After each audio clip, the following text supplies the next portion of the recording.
Распит на сведоци и анализа на прелиминарни вештачења са дел од действијата на обвинителите во Скопје и Кочани, на помалку од месец и половина до завршување на истрагата за пожарот во Кабарето Плюс, во кој животот го загубија 62 млади луѓе. Речиси 200 беа повредени.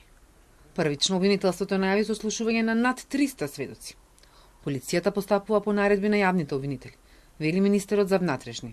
Колку што сум запознаен, се од страна на јавното обвинителство се сослушуваат одреден број на сведоци кои што се поврзани со кривично-правниот настан и не би имал што да додадам во овој момент. Истрагата се уште трае, се сопираат докази. Деновиве државниот обвинител Коцевски изјави дека истрагата нема да се пролонгира, што значи втората половина на јуни ќе заврши и ќе се знае кој ќе седне на обвинителна клупа. Коцевски рече дека истрагата е во исклучително важна фаза и не може да сподели подетелни информации, но уверуваше дека нема селективност. Независна, темелна и неселективна истрага бараат семејствата на жртвите, кои не делава преку јавно обраќање на јавија, дека ако не ја добијат правдата во земјава ќе ја бараат пред судот во Страсбург. А власта и опозицијата се обвинуваат кој е лицемерен, а кој солидарен за помош на семејствата.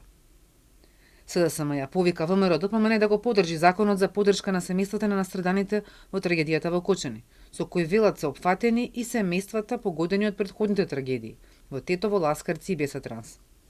Ова се издржани законски решенија, не за политички поени, туку за поддршка на оние на кои им е потребна.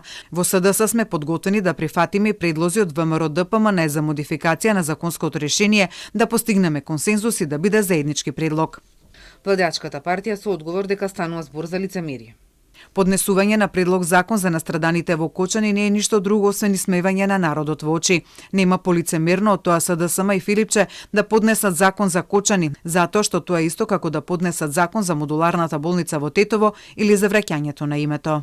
Истрагата за трагедијата во Кочани се води против 59 осомничени, меѓу кои сопственикот на дискотеката Пулс, обезбедување, тројца поранешни министри за економија, Бектеши Назири Кучи, тројца досегашни градоначалници на Кочани, Димитровски Илиев Папазов, тројца поранешни директори на дирекцијата за заштита и спасување, Салију Џаферовски Максути и актуелниот Селами, двајцата поранешни директори на државниот пазарен инспекторат, Трајковски и Симеска Димовска.